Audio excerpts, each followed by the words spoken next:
प्यारे बच्चों, स्वागत है आप लोगों का हमारे चैनल एच एजुकेशन जोन पे। बच्चों, आज हम आपको बताएंगे आपके 3 अंक वाले जो आपके रसायन विज्ञान में सबसे महत्वपूर्ण प्रश्न जो हर साल पूछे जाते हैं और इस साल 2025 यूपी बोर्ड एग्जाम में जिनके पूछे जाने की प्रबल संभावना है। और कुछ ऐसे प्रश्न हैं जो अभी तक पूछे नहीं गए हैं फिर भी बहुत ही इंपॉर्टेंट है। इसमें हम सिर्फ डिस्कस करेंगे जो 3 नंबर यानी कि आपके लघु उत्तरी प्रश्न में आते हैं प्रश्न, उससे जुड़ा हमारा ये वीडियो है। प्यारे बच्चों, अगर आप लोग चैनल पर नए हैं तो चैनल को सब्सक्राइब कर लीजिए, वीडियो को लाइक करिए और बेल आइकन को प्रेस कर लीजिए ताकि आने वाले हर नए वीडियो का नोटिफिकेशन आप तक सबसे पहले पहुंचे।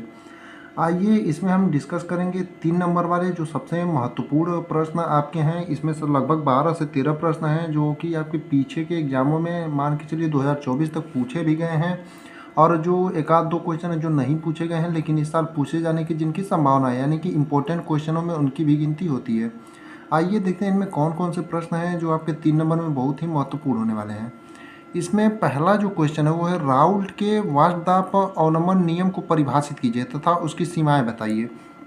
ये जो आपका क्वेश्चन है, ये क्वेश्चन आपका 5 नंबर में भी कभी कभी पूछ लिया जाता है और कभी कभी 3 नंबर में भी पूछ लिया जाता है। तो इसको तैयार करने से आपका क्या फ़ायदा है कि आपका एक विस्तृत उत्तरित प्रश्न भी आपका तैयार हो जाएगा, यानी 5 नंबर वाला भी और 3 नंबर वाला भी। यानी कि इसको अगर 3 नंबर में आए तो उसमें लिख लीजिए, अगर 5 नंबर में आए तो उसमें लिख लीजिए। उत्तर आपका दोनों सेम ही होगा और बस थोड़े मोड़े शब्दों का अंतर होगा। लेकिन आप याद करिएगा तो 5 नंबर वाले के हिसाब से ही याद करिएगा, क्योंकि 3 नंबर वाले उसी में आ जाएंगे, थोड़ा कम भी लिखेंगे। तो इसमें लिखना है राउल्ट के वार्षदाप अवनमन नियम को परिभाषित कीजिए, यानी राउल्ट का जो वार्षदाप के अवनमन का नियम है उसको परिभाषित करना है तथा उसकी सीमाएं बताइए, तथा उसकी सीमाएं क्या क्या हैं ये आपको बताना है। यानी कि राउल्ट के वार्षदाप के अवनमन का नियम, या डायरेक्टली कहिए राउल्ट का नियम, और उसकी जो सीमाएं हैं उसके बारे में आपको बताना है।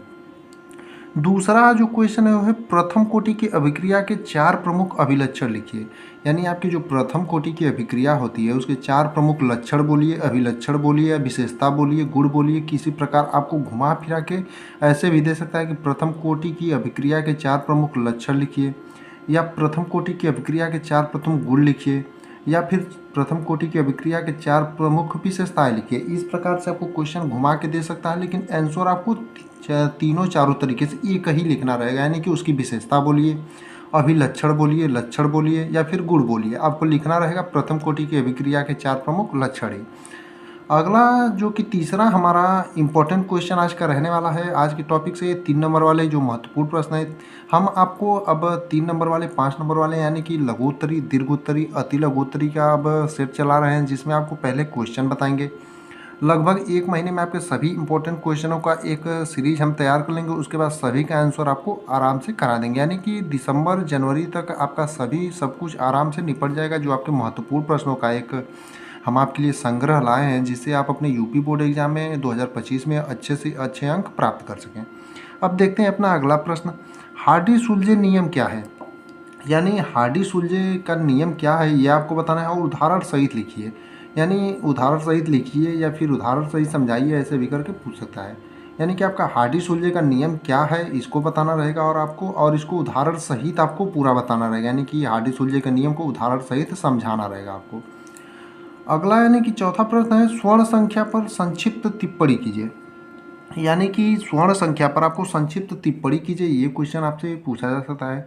अगर ये 5 नंबर में पूछा जाएगा तो ऐसे पूछा जाएगा कि स्वर्ण संख्या पर टिप्पणी कीजिए, संक्षिप्त तब हट जाएगा। यानी 5 नंबर में आपको सिर्फ टिप्पणी करने को देगा, यानी थोड़ा ज़्यादा शब्दों में 5 नंबर वाले प्रश्न लिखे जाते हैं, उनको विस्तृत उत्तरी प्रश्न कहते हैं। आप लोगों को पता चल गया होगा।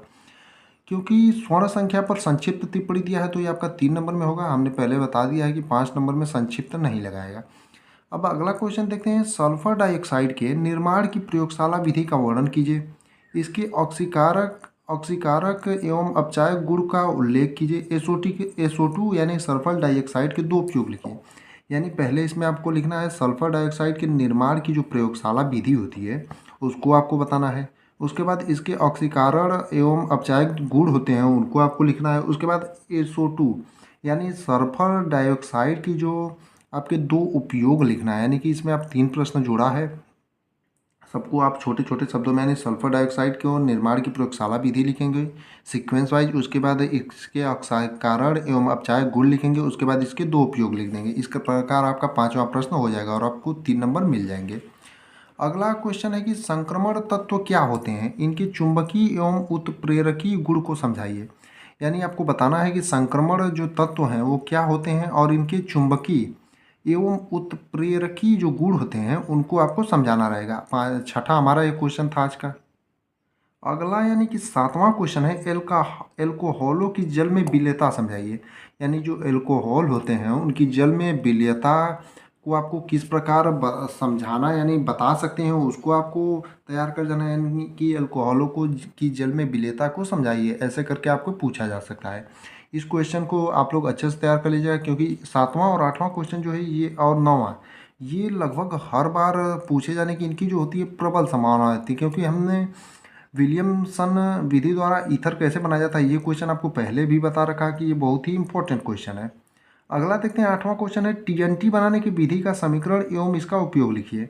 यानी जो आपकी टीएनटी बनाने की विधि होती है उसका समीकरण आपको लिखना रहेगा एवं इसका उपयोग लिखना रहेगा। यानी कि इसका टीएनटी बनाने की विधि का समीकरण और इसका उपयोग आपको लिखना रहेगा। अगला क्वेश्चन है विलियमसन विधि द्वारा ईथर कैसे बनाया जाता है। नवा क्वेश्चन है कि यानी कि अगला यानी कि नवा हमारा था ये कि विलियमसन विधि द्वारा ईथर कैसे बनाया जाता है। यानी कि विलियमसन जो विधि होती है उसके द्वारा ईथर को किस प्रकार बनाया जा सकता है, ऐसे क्वेश्चन आपके यूपी बोर्ड एग्जाम 2025 में पूछे जा सकते हैं।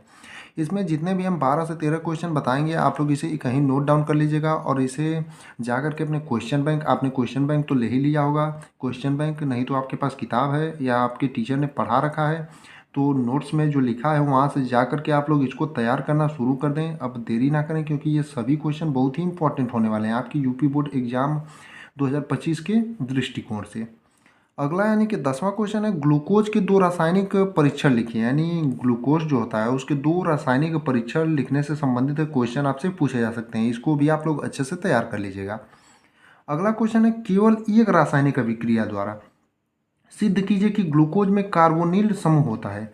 यानी केवल एक आपको रासायनिक अभिक्रिया देना है, उसके द्वारा आपको सिद्ध करना है, माफ करिए सिद्ध करना है कि ग्लूकोज जो होता है उसमें कार्बोनिल समूह होता है। यानी कार्बोनिल समूह ग्लूकोज में होता है, ये आपको केवल एक रासायनिक अभिक्रिया के द्वारा सिद्ध करना है।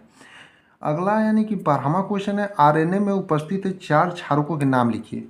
जो आरएनए में आपके 4 प्रकार के क्षारक उपस्थित होते हैं उन क्षारकों के नाम आपको लिखना रहेगा और ये बहुत ईजी है, आप लोग 4 क्षारक के नाम याद कर लेंगे और आपको 3 नंबर आराम से मिल जाएंगे।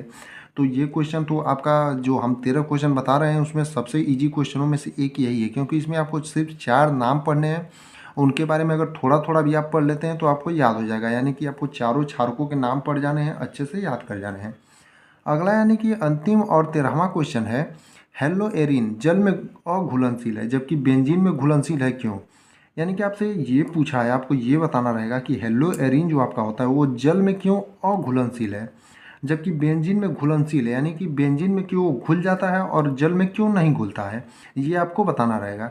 प्यारे बच्चों, इसमें हमने आपको आज 3 नंबर में जो आपके यूपी बोर्ड एग्जाम 2025 में रसायन विज्ञान के प्रश्न पूछे जाएंगे उससे संबंधित 13 महत्वपूर्ण क्वेश्चन बताए हैं जो कि बहुत ही इंपॉर्टेंट होने वाले हैं। हमने पहले भी बताया, आप लोग इसे जाइए कहीं नोट डाउन करिए और आप लोग इसको तैयार करिए। कल हमने इसी प्रकार फिजिक्स के 5 नंबर वाले 10 से 12 क्वेश्चन बताए थे, उसको भी जाइए, अगर आप लोगों ने नहीं देखा है तो जाकर के वीडियो की लिस्ट से ज़रूर देखिए। ऐसे ही इस प्रकार हम महत्वपूर्ण क्वेश्चनों जो 3 नंबर वाले बहुविकल्पी प्रश्न, 2 नंबर के, 4 नंबर वाले, 5 नंबर वाले आपके जो क्वेश्चन पूछे जाते हैं सभी विषयों के हम आपको करा रहे हैं और आप लोग चैनल पर बने रहिए ताकि इस प्रकार के जो क्वेश्चन से संबंधित वीडियो हैं वो आप लोगों तक मिल सकें। और आप लोग बेल आइकन को ज़रूर प्रेस करें ताकि आने वाली हर वीडियो का नोटिफिकेशन आप तक सबसे पहले पहुँचे। और जो इसका पहला पार्ट है आज हमने बता दिया, दूसरा पार्ट जल्दी आएगा। आप लोगों का सपोर्ट और प्यार बना रहेगा तो इसी प्रकार हम आपके लिए आगे ऐसे ही वीडियो बनाते रहेंगे।